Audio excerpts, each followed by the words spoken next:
এখন যেটি দেখতে পাইতেছেন এটাই হচ্ছে আমাদের জাহাজের মেইন জেনারেটর। এই জেনারেটর থেকেই কিন্তু আমরা জাহাজে মূলত বিদ্যুৎ উৎপাদন করে থাকি। আসসালামু আলাইকুম। এখন আপনারা যেটি দেখতে পাইতেছেন এটি হচ্ছে আমাদের জাহাজের মেইন জেনারেটর। এই জেনারেটর দিয়ে কিন্তু আমরা জাহাজে বিদ্যুৎ উৎপাদন করে থাকি এবং এই জেনারেটরই আমাদের জাহাজে যত বিদ্যুতের কাজ রয়েছে সব কিন্তু এই জেনারেটরই আমাদের বিদ্যুতের চাহিদা মেটায়। এই জেনারেটর সম্পর্কে আজকে আমি আপনাদেরকে সম্পূর্ণ ডিটেলস বলবো। এই যে জেনারেটর দেখতে পাচ্ছেন, এখন যেটি দেখতেছেন এটি হচ্ছে অল্টারনেটর, যেটাকে জেনারেটর বলে থাকে, এবং এই অল্টারনেটরের পাশেই কিন্তু একবারে সংযোগ করা আছে ইঞ্জিন। এটি হচ্ছে অল্টারনেটর, তাইও যেটি দেখতে পাচ্ছেন এটি হচ্ছে অল্টারনেটর, এবং এই অল্টারনেটরের পাশেরই কিন্তু রয়েছে ইঞ্জিন, এটাকে বলা হচ্ছে অক্সিলারি ইঞ্জিন। এই অক্সিলারি ইঞ্জিন কিন্তু অল্টারনেটরের সাথে সংযুক্ত করা আছে। আমাদের জাহাজে মূলত ইঞ্জিনের সাহায্যে আমরা জেনারেটরে বিদ্যুৎ উৎপন্ন করে থাকি। এই যে ইঞ্জিন যেটি দেখতে পাচ্ছেন এটি হচ্ছে অক্সিলারি ইঞ্জিন, জাহাজে যেটাকে অক্সিলারি ইঞ্জিন বলে বা জেনারেটর ইঞ্জিন বলা হচ্ছে। এই ইঞ্জিন সম্পর্কে এখন আপনাদেরকে যদি বলি তাহলে হচ্ছে এই জেনারেটরটি মূলত 440 ভোল্ট বিদ্যুৎ উৎপন্ন করে। এই 440 ভোল্ট উৎপন্ন করতে যে জেনারেটরের ইঞ্জিনের যে শক্তি প্রয়োজন হয় সেটি হচ্ছে 770 কিলোওয়াটের ইঞ্জিন। এই যেটি ইঞ্জিনটি দেখতে পাচ্ছেন এই ইঞ্জিনটি হচ্ছে 770 কিলোওয়াট শক্তি উৎপন্ন করে।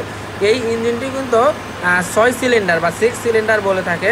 এই ইঞ্জিনটি মূলত ডিজেল এবং হেভি অয়েল, যেটাকে বলা হচ্ছে HFO অথবা MGO, দুটির মাধ্যমেই চলে।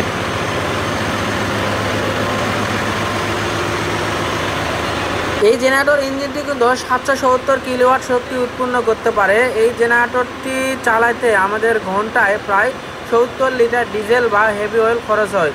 এই ইঞ্জিনটি কিন্তু অনেক শক্তিশালী। এই ইঞ্জিনটি থেকে আমাদের মোট যে পরিমাণ বিদ্যুৎ সরবরাহ করা হয় বা বিদ্যুৎ উৎপন্ন করে, এই পরিমাণ বিদ্যুৎ হলে কিন্তু আপনার পুরো পাড়া বা মহল্লা যত বসতবাড়ি রয়েছে সব বসতবাড়িতে কিন্তু বিদ্যুতের চাহিদা মেটানো সম্ভব এই একটি জেনারেটর দিয়ে।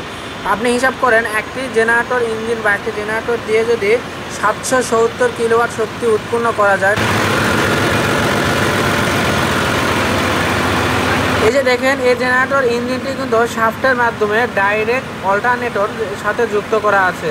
এই যে আমি এখন আপনাদেরকে উপর থেকে দেখাচ্ছি, দেখেন এখানে 6 সিলিন্ডার, এবং এই জেনারেটর ইঞ্জিনটি এটাকে ডিজেল জেনারেটর ইঞ্জিন বলা হয়, কিন্তু এটা হেভি অয়েল দিয়ে চলে। এই জেনারেটর ইঞ্জিনটি কিন্তু সরাসরি অল্টারনেটরের সাথে যুক্ত করা আছে, এবং এই অল্টারনেটরটি কিন্তু 440 ভোল্টের বিদ্যুৎ উৎপন্ন করে।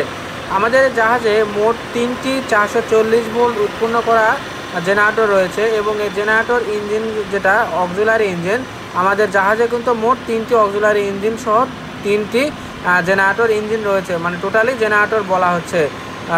এইরকম 3টি জেনারেটর দিয়ে কিন্তু আমাদের জাহাজে প্রায় 2100 থেকে 2200 কিলোওয়াট পর্যন্ত শক্তি উৎপন্ন করে, যা 440 ভোল্ট এবং 220 ভোল্টের লাইনও সরবরাহ করা যায়, যেটা যখন যেখানে প্রয়োজন হয় ট্রান্সফরমারের মাধ্যমে কিন্তু আমরা সেটা সাপ্লাই দিয়ে থাকি।